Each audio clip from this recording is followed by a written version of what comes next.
Happy Monday. We are here again on the JADASA Live broadcast, streaming across social media and the Blog Talk Elations Radio. I am your host, Cynthia R. Bennett. And here on the JADASA Live podcast, we talk about issues dealing with abuse and neglect that's going on in the community, in our states, and around the world. Our platform is used to raise awareness, provide resources, and offer hope through educating, edifying, and encouraging. But I want to thank you, our viewers and our listeners, for tuning in every Monday or whenever you can, because it is recorded, to this podcast. And we ask that if this podcast is helping you and assists you in any way, shape, form, or fashion, it helps your family, your friends, your associates, or your neighbors. We are asking, the JADASA organization is asking you to donate into this much needed cause to help survivors and their children who are in need. You can do this by going to our website at jadasa.org, hit the donate button. You can PayPal and hit JADASA.org or search for JADASA organization, or you can cash app us at $JADASA STL. Your donations are fully tax deductible. Okay? So we want to get that out the way. But before we get started, remember, this is October. And in October, there are several awareness campaigns for this month. But the one that we are always talking about in the movement that I associate myself with is domestic violence. I do highlight other awareness. Of course, I participate in things because I know it is the breast cancer awareness month as well. But again, this month we are highlighting the awareness of purple and domestic violence. So this month, there is a lot of activity surrounding the movement, and JADASA is involved in a lot of fundraising and awareness causes. And so with that being said, I want to just kind of draw your attention to some of the announcements we have. I'm going to share what's going on this week. And I decided not to put everything out there at one time to overload people. And they're like, wait a minute. Okay, this is going that one, because we were finding out some people were registering for things that they thought they was registering for something else. And even though we got that straightened out, we just want to put things that's going on this week, during this week, announcements this week. So I just want to kind of share some of the things that we have going on this week. And so this week, we have our online game night. Now, everybody knows during October, it's always the second Saturday of October, or the second weekend of October. We always hold a 3K, 5K race against abuse to raise awareness, to raise funds, and that is to celebrate those who have survived, just to celebrate you. Yes, you got it. You've done it. You've made it. You are stronger than you think. Just to celebrate, to let them know, yes, we celebrate you for surviving such a horrific ordeal. Because guess what? Also, not only are we celebrating, we're also memorializing the taken, because everybody that goes through this, we have some who succumbs to their abuse or at the hands of their abuser. So we memorialize the taken. So normally this month, we normally have that race, that 3K, 5K. We are having our fingers crossed. We are believing God it's going to be okay. Next October, we will be back on it with a 3K, 5K race this time next year. But however, to this year, October the 8th, this Friday, 2021, we decide to have an online game night in lieu of a race because of the COVID and the variant that's still out there in the community. And so we have you in mind to keep you safe. And so we're just asking you for $30 to go out and register on eventbrite.com for this game. It is going to be a lot of prizes. We're going to have cahoots and trivia. We're going to have scavenger hunt. We're going to have different people on there. We're going to have a survivor video story. We're going to talk about some of the resources. We're going to talk about how you can contact, JADASA, just things that's going on, and to have fun. Guess what? In the comfort of your home. You do not have to leave from your desk or your laptop or your computer, wherever you are. All you need is 2 electronic devices. Your laptop to zoom in, to come in, and your phone. And that is the 2 things. And we will have an awesome time. The game night starts at 7 p.m. However, the Zoom room will open at 6:30 p.m. Once you pay your $30 ticket, the morning of Friday morning, we will shoot every participant, every registrant, the email with the link to it. Now, I just want you to know about this. Your $30 can help a woman and her 2 kids get a meal. That $30. Your $30 can help a survivor escape her abuser through a one-way train or a bus ticket.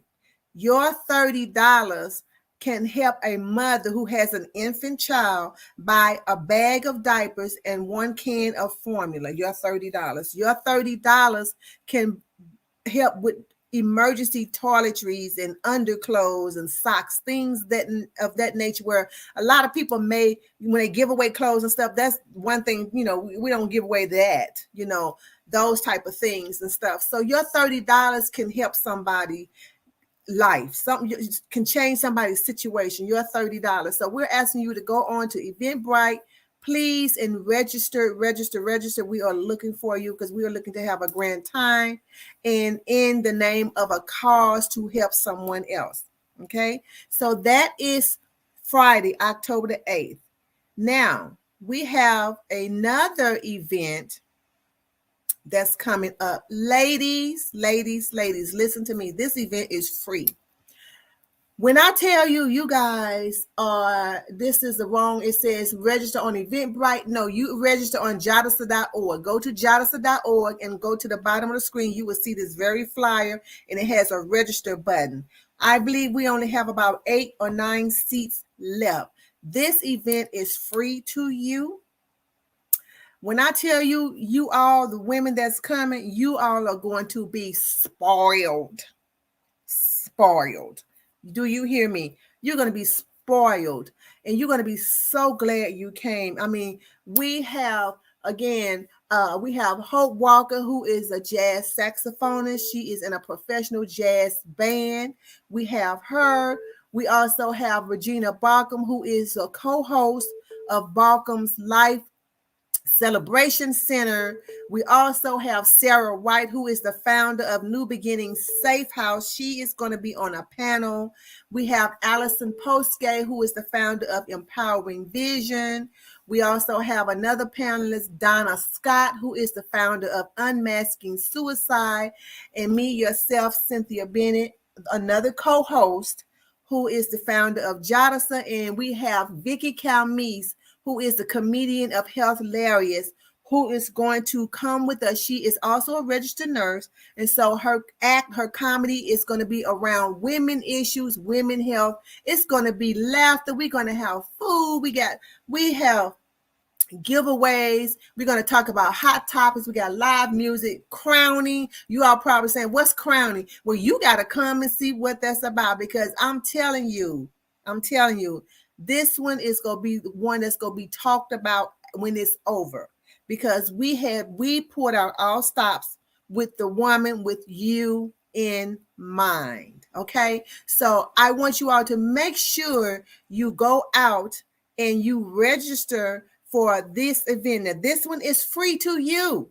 free to you, because we are trying to minister. We're trying to uplift and encourage and edify you. And yes, we're going to talk about some hot topic issues, but we're going to only talk about what you put on the card, because we're going to have cards at the table and you write down what you write down, and you don't have to put your name on it, because we don't need your name, because guess what? Whatever you're going through, probably somebody else in that room going through it too. So there's no need for you to put your name down. Just put the topic or the issue that we want to discuss, and we go have at it.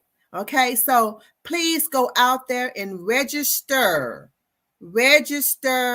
today, because the seats are limited. We're not going to go past a particular number that we have, because we want to still be in the guidelines of the CDC. We want to do social distancing, and of course, masks are required.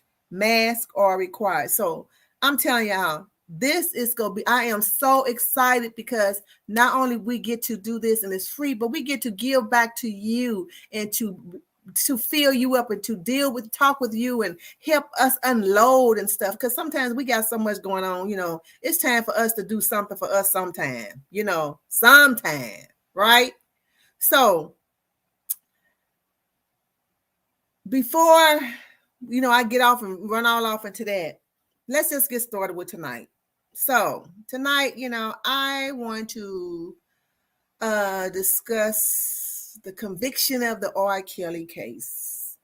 And then I'm going to talk about some victim blaming too, because we know we're going to talk about issues on this podcast. It's not just abuse. We're going to talk about abuse. We're going to talk about stories. We're going to talk about issues. We're going to talk about laws, anything that's going to educate, edify, and lift you up. In the end goal is to eradicate abuse, to lessen the numbers. The numbers are up again as well, like it was in 2020. The numbers are still high, so we still have work to do. So we're going to talk about this, and this is just something that I ran across, and I know it happened last week. But you all know that R. Kelly, who was a 3-time Grammy Award winner, R&B singer, was convicted on all 9 counts by the federal courts in Brooklyn.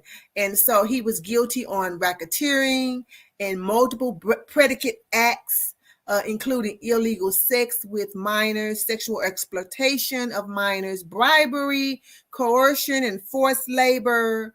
9 counts of that. So today's guilty verdict, forever, the story says it forever, wow, it forever brands R. Kelly as a serial sexual predator. A serial. I don't even know if they gave, what is that man name?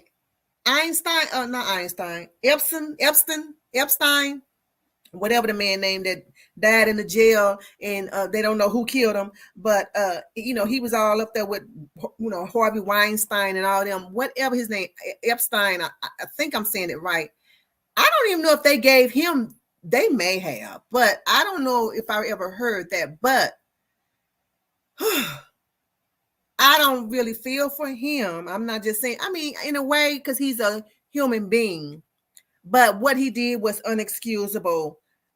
I don't know what was going on in his mind, but clearly he needed some help.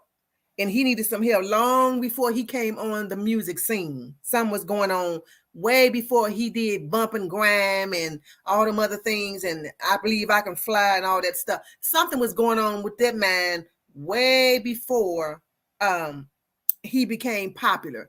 And so because he has been found guilty on all 9 counts of all these charges that I just told you guys about, he the minimum sentence he would get, the minimum is 10 years. The when I say the minimum, you starting your foot off at 10. It says 10 years, sentence of 10 years imprisonment up to life imprisonment. So your toe is going in for 10 years, starting off up to life.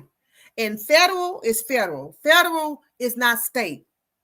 State, you do a day, they give a day, you do a day, like 9 months or whatever. You can get enrolled, or what is it, parole and all that.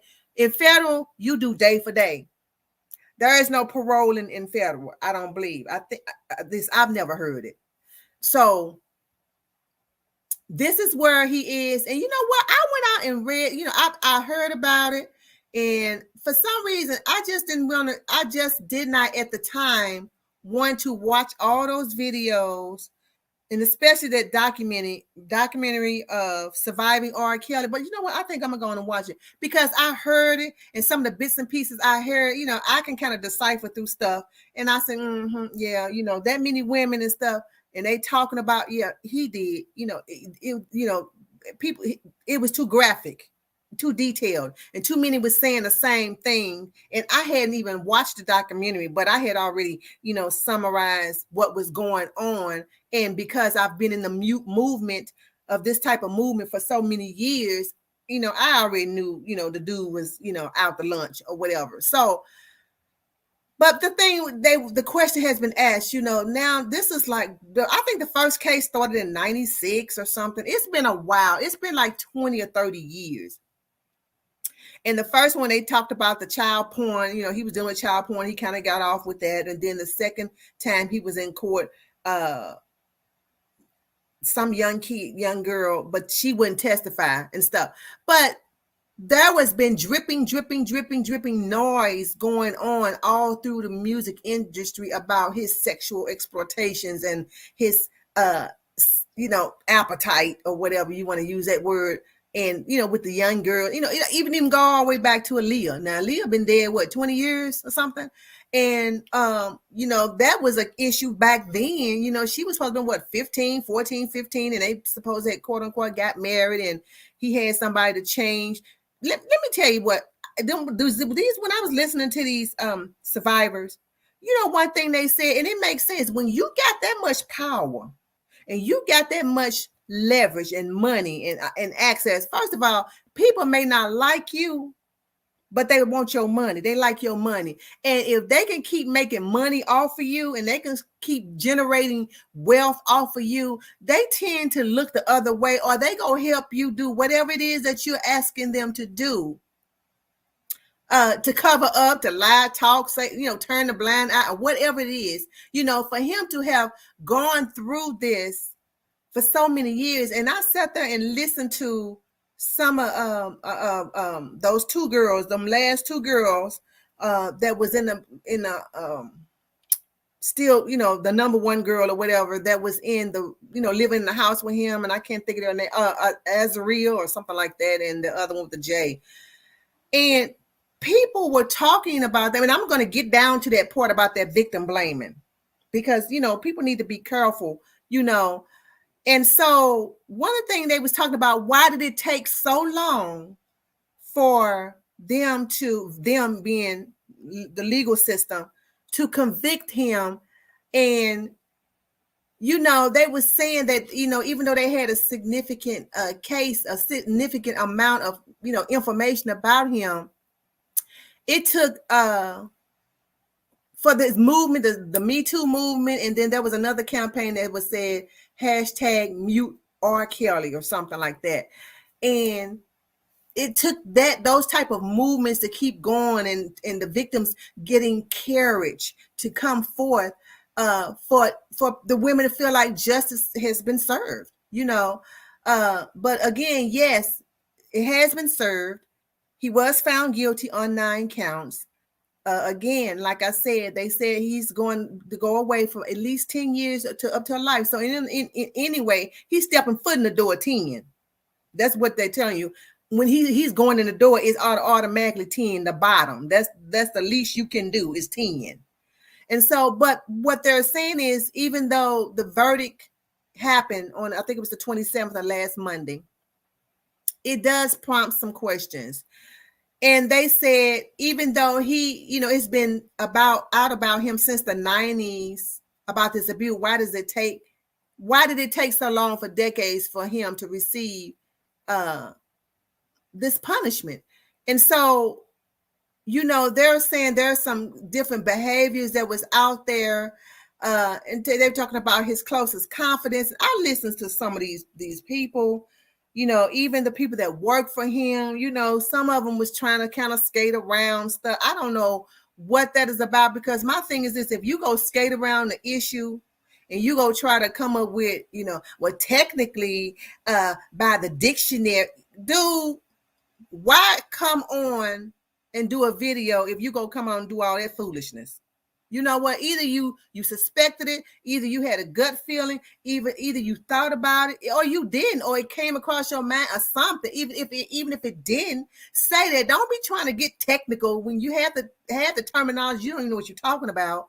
Well, according to the textbook, dude, please go sit down somewhere. Why did you even have this? So I know the co-founder of that movement, Mute or Kelly, she said that in our reality, society does not view Black women and girls as credible. And then sometimes they assume that a 15-year-old Black girl has the cognitive ability, has the mental capacity to manipulate grown men. Now, most of Black women, we are endowed, most, if not all, we are endowed, with our bust, the hips and all the stuff. That's our makeup. And so even though they may look like a grown woman, they are still young girls. They still have young minds. They still haven't lived life to understand and know when somebody's trying to run a game on them. That's why most predators you don't find no predator trying to target no 30, 40-year-old woman. It always try to go after the girls, because even though their bodies may be advanced and mature, and they, some of them real busty, even busty, busty and hippie and stuff, they're still girls. They're still little girls. And so they always felt some way that Black girls can manipulate grown men because of the way they're built. They can't help the way that they're genetically made up, and they're built and shapely and all. They can't help that, but that doesn't give society a pass when they say something has happened to them. Oh, you want to disqualify them as being credible because of the way their body is shaped, and maybe the way they are dressed and stuff. No, that is considered victim blaming and shaming.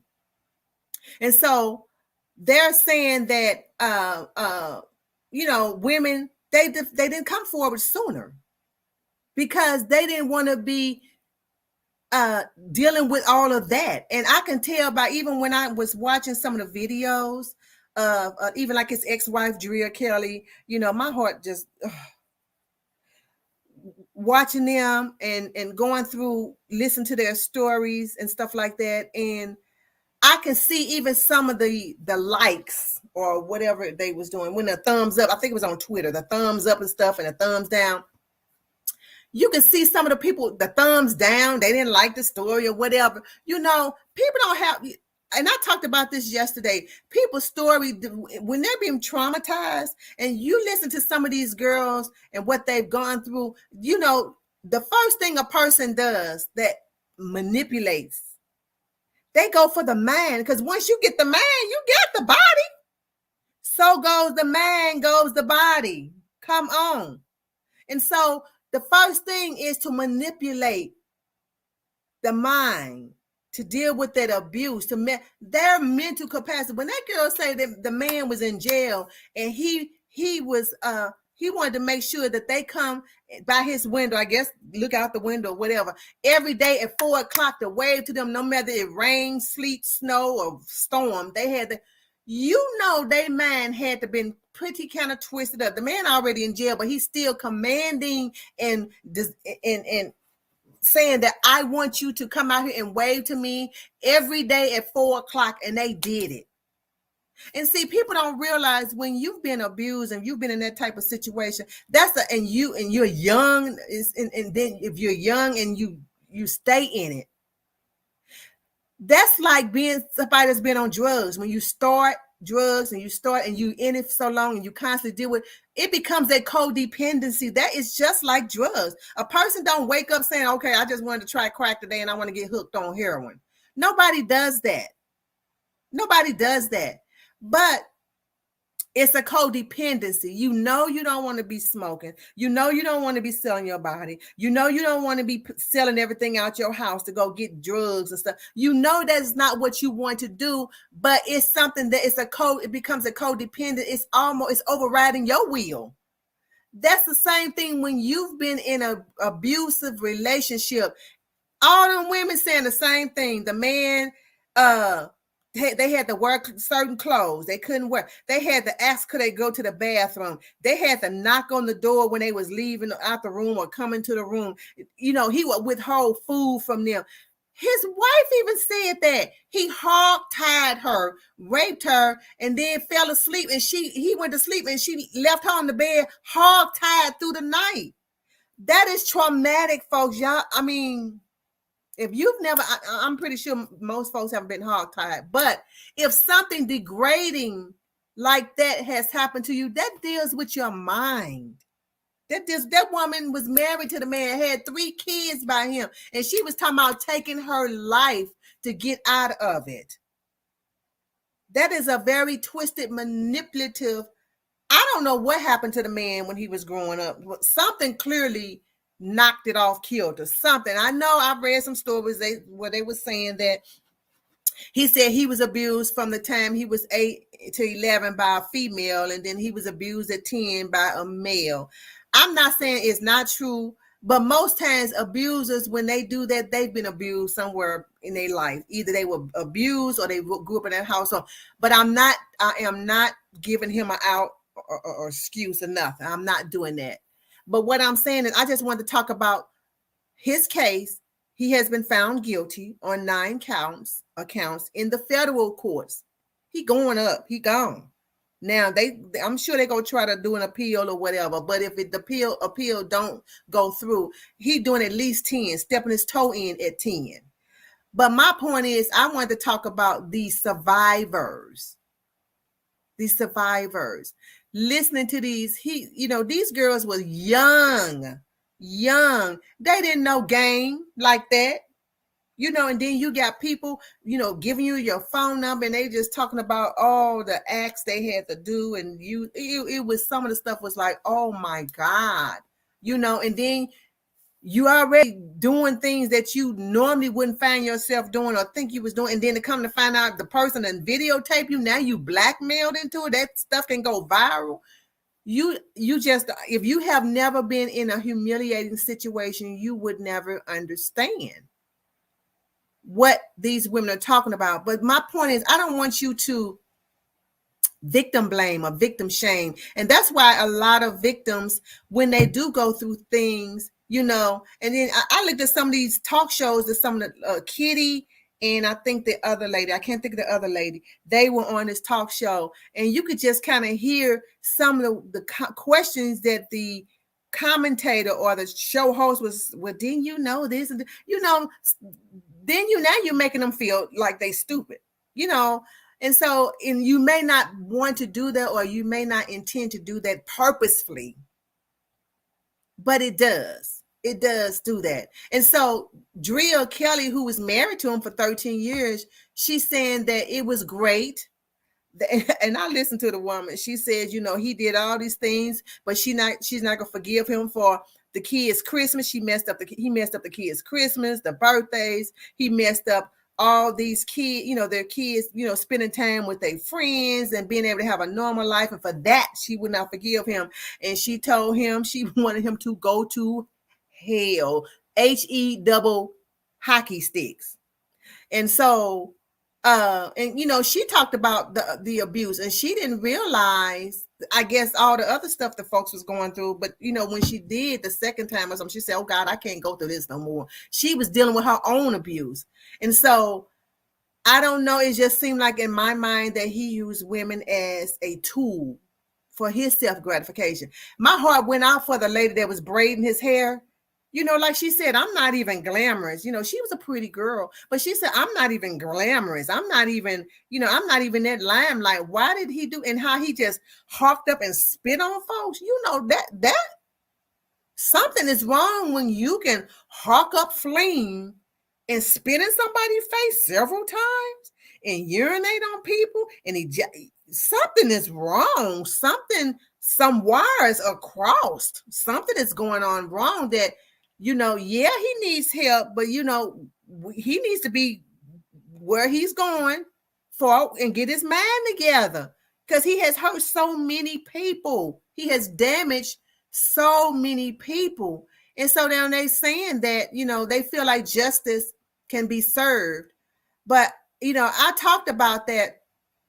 And, she talked about something I said yesterday, that when she was talking about in her marriage, she lived in constant fear. She always was walking on eggshells, intimidated, never knowing what version of that person you're going to get. Because, like I said, very charismatic. They talked about that. I said that. I mean, I saw all the signs and I saw the red flags just by listening to bits and pieces of these survivors without even watching the whole Surviving R. Kelly. I didn't need to watch the whole thing just to hear what they were saying, the bits and pieces. I knew what was going on, but we have to be careful that we don't be doing any victim blaming, whatever they reason for. One person was talking about, where was her parents? And, I think it was Azriel's parents, because she was 17 and she said the dad took her to the concert, and then one of his goons, one of his helpers or assistants had given her the phone, whatever. So we don't want to get into the victim blaming, because victim blaming can be defined as someone saying, implying, or treating a person who has experienced harmful or abusive behavior, such as a survivor of sexual abuse or domestic abuse, like it was a result of something they did or said, instead of placing the responsibility where it lies. Because he got on that interview with Gayle King, standing up, hollering, talking about, this is my life, y'all trying to do this. And he was going back and forth with her, talking about, no, you act like you believed it because you're constantly saying it. And all the while knowing you doing it. That's a narcissistic person. That's a narcissistic personality, because that's almost like a sociopath. The same too. They cannot feel for another person. They cannot feel hurt. They cannot empathize. They are lack and void of empathy. That's a sociopath. And so examples of victim blaming is, why didn't they fight back? People are asked that, well, why didn't they fight back? People are traumatized. I think somebody asked the mother, his wife, that, she was like, she was traumatized. She was afraid for her life. When you dealing with somebody at the time that was that powerful and that wealthy and had all these tendencies, and you got all these people that all they want is a paycheck. And if they got to say whatever they need to say, if they got to turn a blind eye to whatever they need to turn a blind eye to make sure they keep getting a paycheck, yeah, fear tends to creep in, because you feel like, okay, well, who's going to help? Who's going to help them? And then another part of victim blaming, when somebody said, well, they shouldn't have gone home with him. Whether they should have gone home or shouldn't have gone home, now you're placing the blame, saying that because they went home with him, it's their fault. No. The fault is not with them. The fault is with the perpetrator, the person who did something. If you go home with somebody and whatever y'all decide to get into, and the minute you say no is no. Regardless if you walked up to the door, went to the bedroom, took your clothes off, whatever. I know I'm being transparent and kind of graphic, but let's get down to let's stop this victim shaming and victim blame. And you decide to say, oh, no, I don't want to. You have the right to change your mind. I don't care if he spent $500 on you, took you out, and y'all went home and you promised him and said you was go whatever. You have the right to change your mind. So we need to stop saying that, well, they shouldn't have went home with them. Then another victim blaming we do. What did they expect going out dressed? Ooh, what did they expect going out dressed like that? You can dress how you want. If you want to go out, they got nude beaches in the world. I done been to Jamaica, and me and my husband has been at a resort, and the next resort next to us was a nude beach, a nude resort. which we didn't know about it until we just happened to be looking out there and was like, what? But anyway, that's what they want. And if you want to walk around there and do that, you don't touch. You don't touch. If you go to a expensive jewelry store and the diamond is sitting out there, don't touch it. What they say, if you touch it and you break it, you pay for it. Whatever, even if it's not diamond, if it's cheap glass, you can go to any store. You can go to one of them 5-cent stores or whatever. If you touch something and you break it, you pay for it. Don't touch. So don't say what they expect going out dressed like that. Don't touch. If they don't want you touching them, regardless what they're dressing like, don't touch. That's another one. Another victim blaming. Why did they get so drunk? Come on, people. You are putting all of this on the victim. Regardless what they dress like, if they went with them, home with them, if they dress the way they wanted to dress, if they get drunk, did they ask you to violate them? No. Those are not invitations for you to abuse, misuse, or mistreat somebody. We need to stop that, because guess what? When we do that, it causes survivors and victims to not speak up, to feel like, well, I don't have nothing to say. I mean, because you go blame it on me. Now they're re-traumatized. Now they're re-victimized because the people that they're going to try to help is not helping them. You have an accusation, and you may not have the accusation. You may not say no. You may just give them the look. You know how? Come on. You know how some of them, I always say, them mothers, them old mothers of the church back in the day, and you come in and you can look. They got a picture of a Facebook post somewhere, and they said it's a picture of mothers of the church, and they got these looks looking at somebody, and they say, what are they saying? And people putting in the post what they think they're saying based on their facial look. We do that. Victim blaming. Because, then if they feel like I don't have anybody to talk to, what am I going to say? What am I going to share? What am I going to tell when you're already looking at me funny? You're already doing this victim blame. You're already saying that, I shoulda, coulda, woulda, did this. Well, whatever it is, those girls were traumatized. They stayed. Some of them, they gave their reason why they stayed. Some of them felt like, they was in love. And, when a person is in love, I don't care who it is. When a person is in love, you can't tell them nothing. You can't tell them nothing. They in love. And if you try to tell them to go left, they go further right. If you try to tell them don't do this, they go do it because they think they in love. Them girls said they felt like they loved him, and they felt like he loved them. Well, clearly he didn't love them. He was using them for his own self-gratification, but they didn't know that.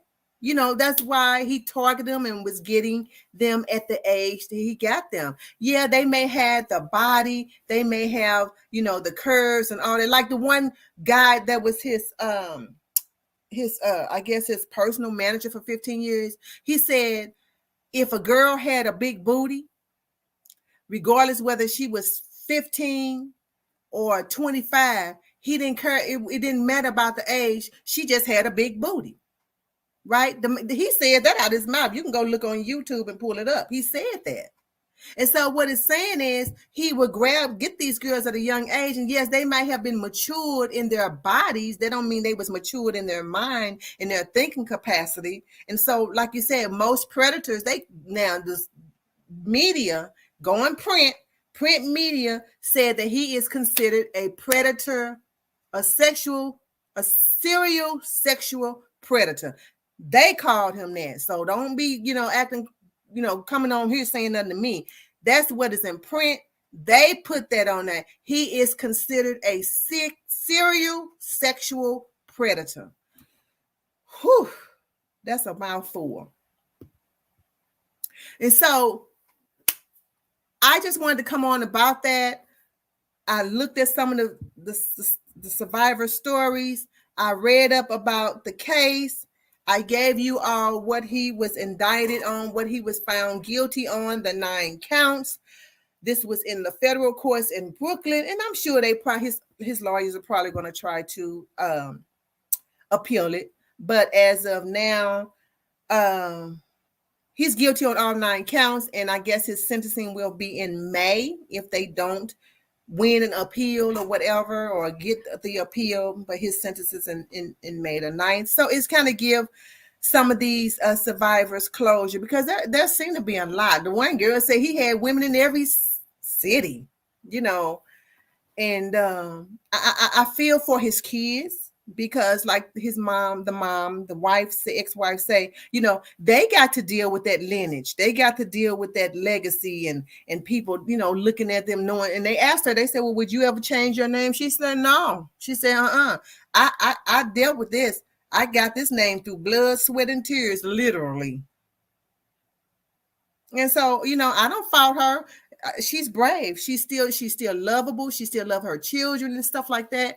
But dude, yeah, she felt like he has damaged her kids, damaged their, you know, their life, because of, you know, they, you know, people know who your daddy is and all that stuff. You got to deal with that. So sometimes we have to, you know, think about, and like I told yesterday when I was at church and I preached it, when you're dealing with abuse and sexual abuse, it don't just affect you and that abuser. It affects everybody that's attached to you. Look at him and his kids. It affects them. It affects her. Look at all these survivors. It affects their family. Like this one lady said, that it affects her and her aunts and her grandparents, and it affects all of them to know that their loved one was going through this. So this thing is so diabolical. It's like a onion peel or a romper room. I don't know if you guys that's listening remember the romper room, and the lady, I think her name was Miss Mary.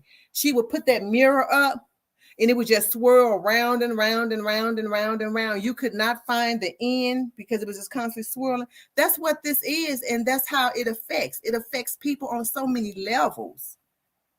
But let's not deal with the victim blaming. Let's rally around them, because he's done all this stuff, and all of them was saying the same thing about calling him daddy, having to go to knocking on the doors, you know, holding food from them when they couldn't eat and all that stuff. They all of them said the same thing. Everybody can't tell the same lie. Everybody can't tell the same lie. It's just not gonna flow like that. It's just not gonna flow like that. And so, you know, this is something good.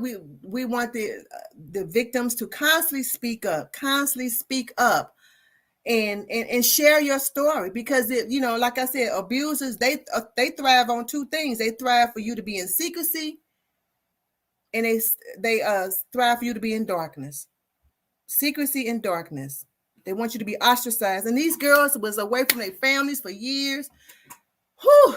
I tell you, those are all the flags. All the flags were there.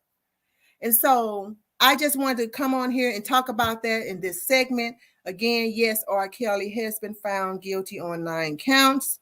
And I talked about all the counts that they're given. You can go out on YouTube. You can go out on Google and look up all the 9 counts. And so this should be a relief for some of those victims who have encountered the abuse at his hand. And again, we just want to make sure we just don't do victim blaming. We don't do victim blaming, because people stay and deal with stuff based on their mental capacity. When your mind has been altered and maneuvered and manipulated and stuff, you do things you don't think you would do. So that's all I want to talk about today. Next week, we will discuss an article explaining about where an article that I read, they saying it is the responsibility is on police to restore trust in their ability to protect women. That goes back to that victim blaming that I just talked about. And sometimes it happens when we call law enforcement. They don't want to be bothered. And then they feel like, you know, you are responsible and stuff. So we need some sensitivity training in this area with our law enforcement people. We do. Just like we do sensitivity training and diversity training in corporate, we need some sensitivity training around victimization and victim blaming in this area. And so we're going to talk about that more or next week. And so with everyone helping, again, this is a community event. This is a community platform. JADASA is a community-based organization, and you are the community. So therefore, you are JADASA, because you are the community. And so we are working with everybody to get help to those who need it, to get this crisis under wraps, to get Bruce eradicated, and to reduce these numbers. Remember, the domestic violence hotline number is 1-800-799-7233, or you can go to the hotline.org, or you can also call us at 1-800-292-2145, or you can reach us at jadasa.org. I want to leave you with this scripture. I love this scripture, whether you believe in God or not, or whatever your belief. I think it is beneficial for everybody. And I always go to the scripture where it says, Jeremiah 29:11. He says, for I know the thoughts that I think towards you, saith the Lord, thoughts of peace and not of evil, to give you an expected end. In layman terms, what he's saying is, I am thinking good thoughts towards you. I want to give you thoughts of peace and thoughts of happiness. I don't want evil for you, because I want you to have the end that you expect. That's what he's saying. In everybody's story, you want a happy ending. You want a peaceful ending. You want a prosper and a successful ending. And God says he wants to give you the end that you expect. So remember, again, JADASA is the community. It is a community organization. You are the community. Therefore, you are JADASA. Remember, it is JADASA 24/7, 365, all day, every day. With that being said, I want you to be safe. I want you to be well. And I want you to be whole. Good night.